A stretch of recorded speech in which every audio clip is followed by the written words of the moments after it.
O Evangelho segundo Marcos, capítulo 6. Tendo Jesus partido dali, foi para a sua terra, e os seus discípulos o acompanharam. Chegando o sábado, passou a ensinar na sinagoga, e muitos, ouvindo-o, se maravilhavam, dizendo: "De onde vêm a este estas coisas? Que sabedoria é esta que lhe foi dada? E como se fazem tais maravilhas por suas mãos? Não é este o carpinteiro, filho de Maria, irmão de Tiago, José, Judas e Simão? E não vivem aqui entre nós suas irmãs?" E escandalizavam-se nele. Jesus, porém, lhes disse: "Não há profeta sem honra, senão na sua terra, entre os seus parentes e na sua casa." Não pôde fazer ali nenhum milagre, senão curar uns poucos enfermos, impondo-lhes as mãos. Admirou-se da incredulidade deles. Contudo, percorria as aldeias circunvizinhas a ensinar. Chamou Jesus os 12 e passou a enviá-los de 2 a 2, dando-lhes autoridade sobre os espíritos imundos.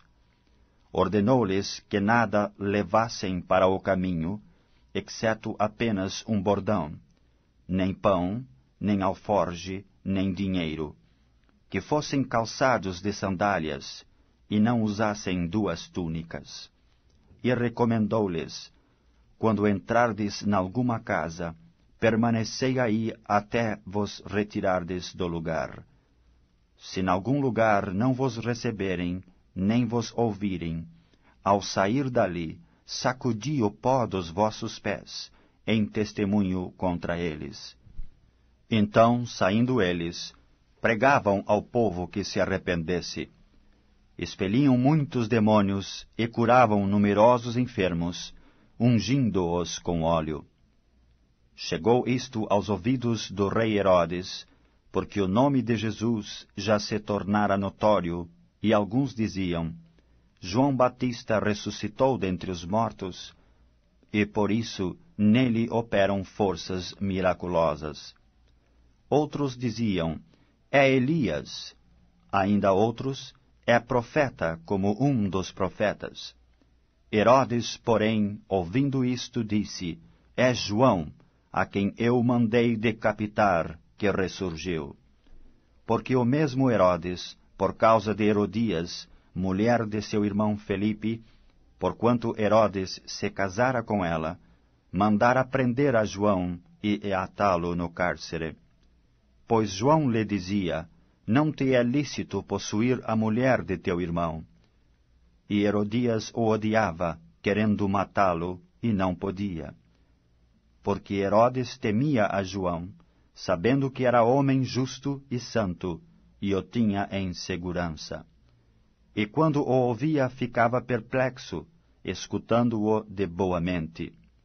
E chegando um dia favorável, em que Herodes, no seu aniversário natalício, dera um banquete aos seus dignitários, aos oficiais militares e aos homens principais da Galiléia, entrou a filha de Herodias, e dançando, agradou a Herodes e aos seus convivas.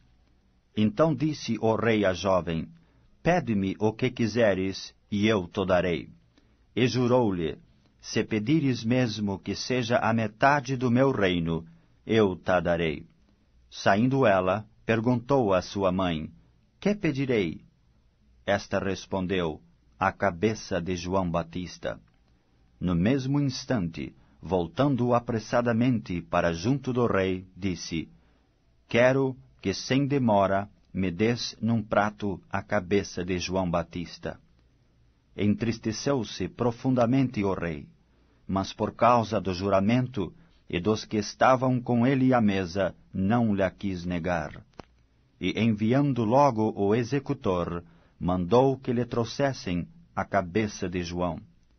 Ele foi e o decapitou no cárcere, e trazendo a cabeça num prato, a entregou à jovem, e esta, por sua vez, à sua mãe. Os discípulos de João, logo que souberam disto, vieram, levaram-lhe o corpo e o depositaram no túmulo. Voltaram os apóstolos à presença de Jesus e lhe relataram tudo quanto haviam feito e ensinado.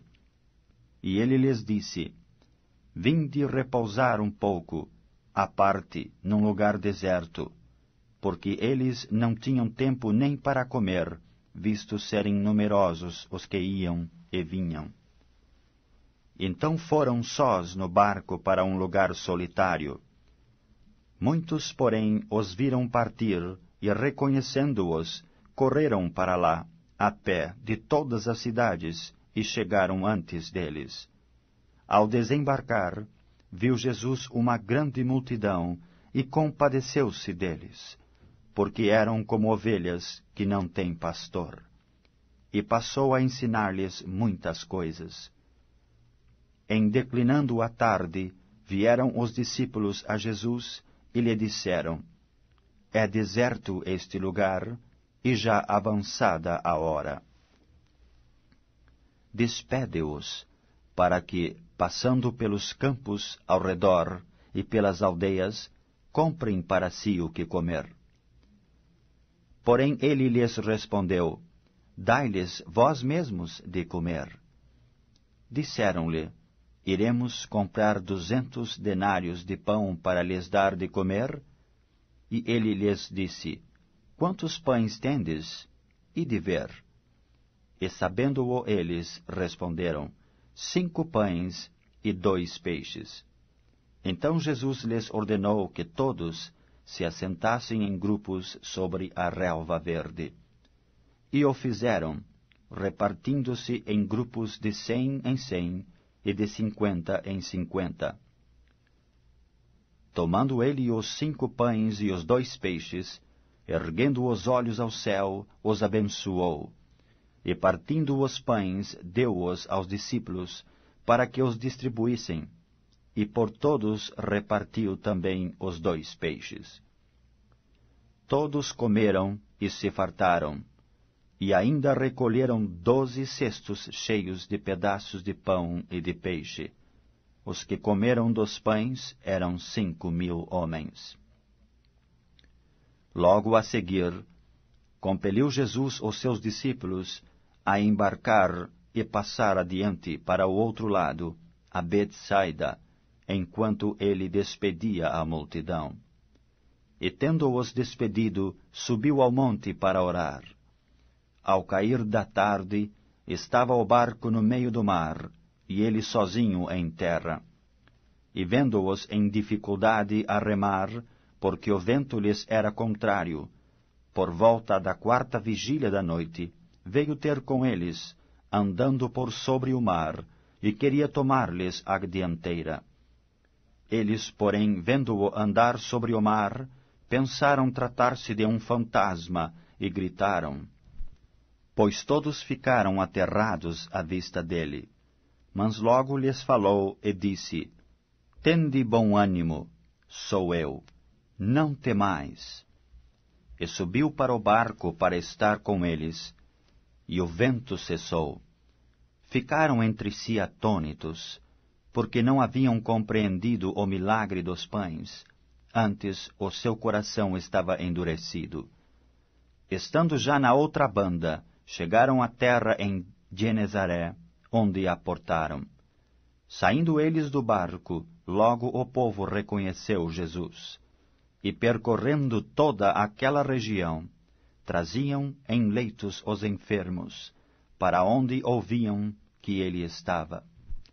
Onde quer que ele entrasse nas aldeias, cidades ou campos, punham os enfermos nas praças, rogando-lhe que os deixasse tocar, ao menos na orla da sua veste, e quantos a tocavam saíam curados.